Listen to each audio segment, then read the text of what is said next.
Oke,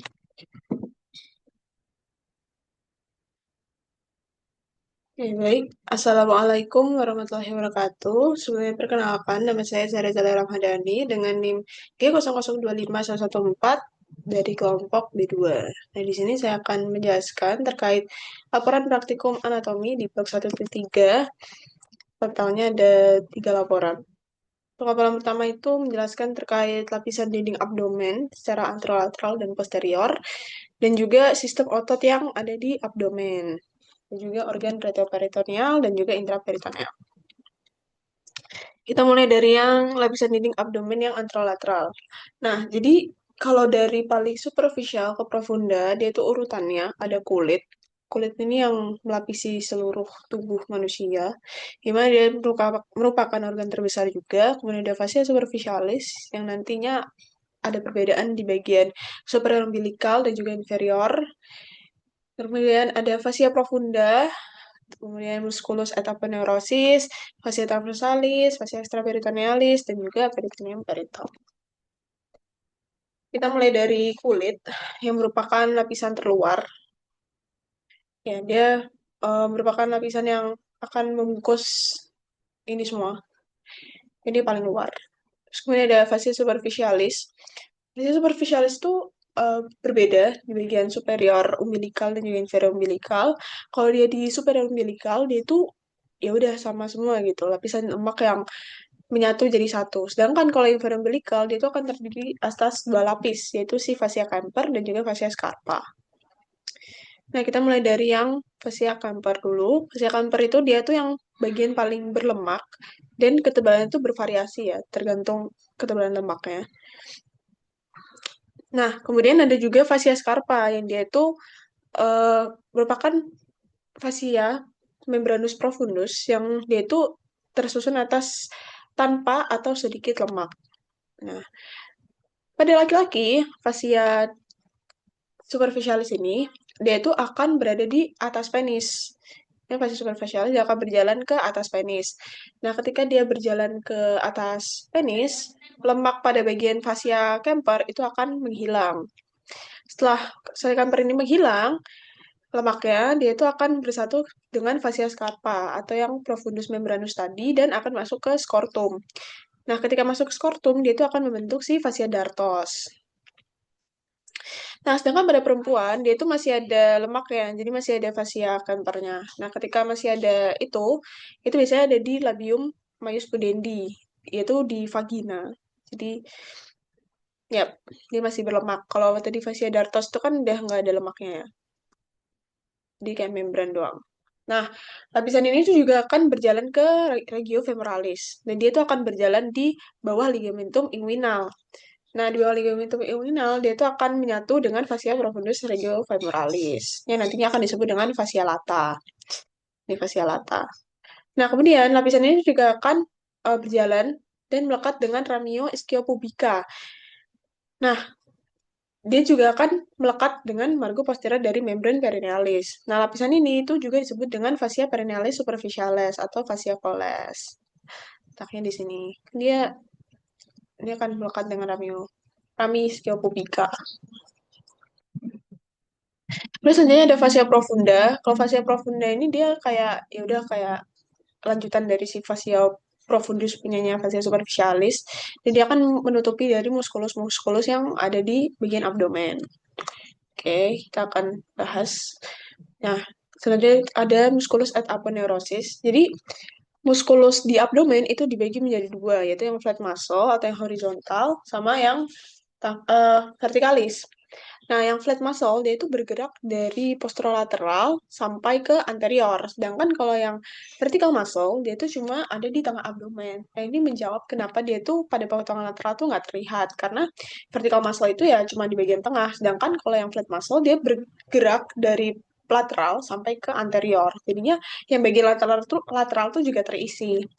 Nah, flat muscle ini terdiri dari atas tiga otot, yaitu obliquus externus, obliquus internus, dan juga transversus. Sedangkan yang vertikal itu ada rectus abdominis, dan juga piramidalis yang dibungkus dengan vagina musculi recti. Nah, tadi kan flat muscle itu kan dia bergerak dari posterolateral sampai ke anterior. Nah, ketika di bagian tengah, ketika dia mencapai bagian tengah abdomen, dia itu akan berubah bentuk menjadi aponeurosis. Nah, aponeurosis inilah yang disebut dengan vagina musculi recti, yang dia itu nanti akan membungkus vertikal muscle yang berada di tengah abdomen juga. Nah, ini ada vagina musculi recti abdominisnya. Kan dia ada di tengah abdomen ya. Nah, ini tuh berasal dari si vertical muscle. Jadi dari obliquus externus, terus dari obliquus internus, dan juga transversus abdominis, sehingga membentuk aponeurosis. Sedangkan ini kan rectus abdominis kan cuma di bagian tengah. Nah, jadinya dia tuh dibungkus sama si aponeurosisnya ini, atau vagina musculi recti-nya. Nah, ini juga ada musculus piramidalis yang dia itu letaknya ada di anterior dari rectus abdominisnya langsung. Oke, kita akan bahas lebih lanjut nanti untuk muskulusnya. Kemudian selanjutnya ada fascia transversalis. Fascia transversalis ini cuma kayak lapisan kelanjutan dari fascia profundus yang dia akan memagari kavitas abdominis dan berlanjut ke dalam kavitas pelvis. Dan dia juga akan berhubungan dengan musculus transversus. Selanjutnya ada fascia ekstraperitoneal. Jadi fascia ekstraperitoneal ini kayak dia memisahkan antara si peritoneum sama si fascia transversalis. Nah, dia tuh dibagi jadi dua, preperitoneal dan juga yang retroperitoneal. Kalau yang preperitoneal dia tuh mengarah ke anterior, sedangkan kalau yang retro itu ke posterior. Selanjutnya ada peritoneum parietal. Jadi peritoneum parietal ini tuh dibagi menjadi dua, yaitu yang peritoneum itu dibagi menjadi dua, yaitu yang parietal dan juga yang visceral. Nah, ini kan yang parietal, ini yang visceral. Nah, bedanya apa? Kalau parietal dia tuh kayak melekat langsung dengan si dinding abdomen. Jadi dia kayak menjadi satu menjadi dinding abdomen, jadi bagian dari dinding abdomen.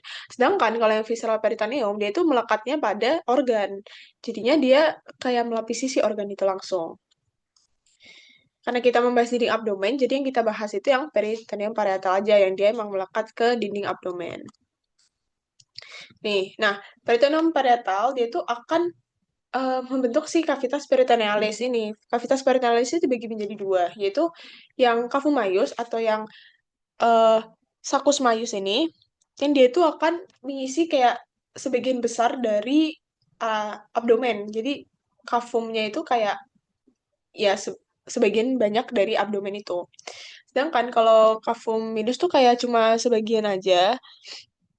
Ini kan saccus maius. Nah, nama lain dari uh, cavum minus ini tuh bursa omental. Ini bursa omental dia seringnya mengisi bagian hepar gini sama ren. Nah, si cavum maius dan cavum minus ini kan saccus maius dan juga bursa omental. Nah, dia tuh akan bertemu menyambung jadi satu di suatu foramen namanya foramen epiploica winslowi atau foramen omental. Nih, foramennya ada di sini. Itu.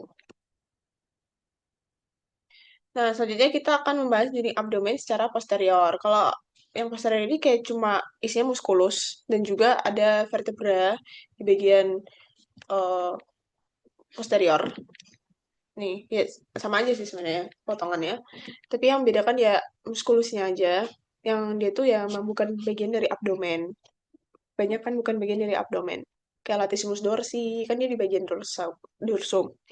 Oh, ya, terus spina, longissimus dorsi, serratus posterior inferior. Terus ada quadratus lumborum, dan juga ada iliopsoas, yang dia tuh pertemuan antara iliacus dan juga psoas.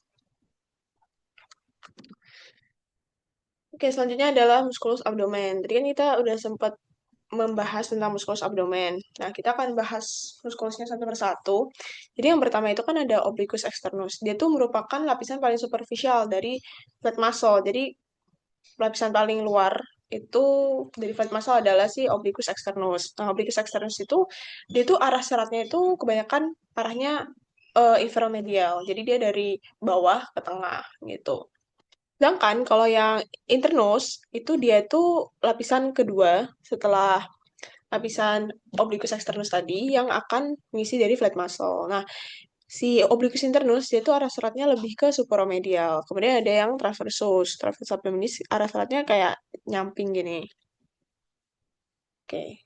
Itu untuk eh yang flat muscle. Jadi kan flat muscle aku sempat bilang kalau dia tuh dari posterolateral bergerak ke anterior, kemudian dia akan mengisi bagian tengah ini menjadi aponeurosis yang kita sebut dengan vagina musculi recti.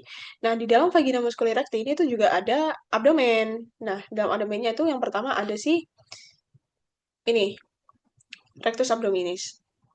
Rectus abdominis itu dia kayak pipih terus paling panjang juga di abdomen. Kayak dia membentang dari proses sifoideus sampai sifisis pubica dan dia kayak melekat langsung ke linea alba. Nah, linea alba ini dia itu ya linea alba itu dia kayak pertemuan dari si aponeurosis ini kayak jadi aponeurosis itu melekat di linea alba. Nah, si bagian rectus abdominis ini dia tuh berpasangan. Jadi dia ada dua gini loh, dua gini yang dipisahkan sama si linea alba ini. Nah, untuk rectus abdominis dia tuh kan terbagi jadi kayak beberapa section ya ini kayak satu 2 3 4 nih satu 2 3 4 itu tuh dia dipisahkan sama suatu tendon yang disebut dengan intersectionis tendinae. Ini di sini dia tuh yang memisahkan si kotak-kotaknya. Nah, kalau dilatih dengan baik dan berkembang dengan baik, dia itu akan membentuk six pack kayak gitu. Terus di depannya juga ada musculus pyramidalis yang dia tuh kecil gitu, berbentuk segitiga, makanya namanya pyramidalis. Ini letaknya di rectus di anterior rectus abdominis. Nah, ini kayak nice to know kayak origo sama insersionya. Ya, dan ada fungsinya. Sebenarnya fungsinya kayak ya udah untuk menekukkan badan ke depan atau menekukkan ke samping kayak gitu untuk si abdomen ini. Ini ada piramidalis untuk menegangkan linea alba, kompresi si abdomen dan sebagainya. Nih untuk memfleksikan batang badan. Sebenarnya ini nice to know aja sih. Terlalu panjang kalau dibaca. Terus selanjutnya ada yang viscera, intraperitoneal, dan juga retroperitoneal. Bedanya apa sih? Nah, kalau intraperitoneal, dia tuh ya udah dibungkus semua bagiannya. Kalau organ kan pasti ada pembungkusnya ya, ada peritoneum gitu, pembungkus organnya. Nah, kalau intraperitoneal, dia tuh membungkus seluruh bagian dari si organ itu. Sedangkan kalau retroperitoneal tuh dia cuma sebagian aja. Nah, cara menghafalnya untuk retroperitoneal itu bisa disebut dengan set Parker. Jadi dia kayak cuma membungkus bagian anteriornya aja gitu. Nah, di sini ada suprarenal gland atau glandula suprarenal. Aku harus nih glandula suprarenal sini sekitar sini lah. Terus ada aorta. Ini dia. Terus kemudian ada duodenum kecuali yang bagian pars superior, pankreas, tapi kecuali bagian cauda, ureter, kolon ascendens, descendant, terus ada ginjal, esophagus, dan juga rektum. Kalau intraperitoneal itu ada gaster, duodenum pars superior, ileum, ileum, appendix pemmiformis, kolon transversum, kolon sigmoidea, dan juga cauda pankreas, lien, dan hepar. Eh, Oke, kita lanjut ke yang laporan kedua.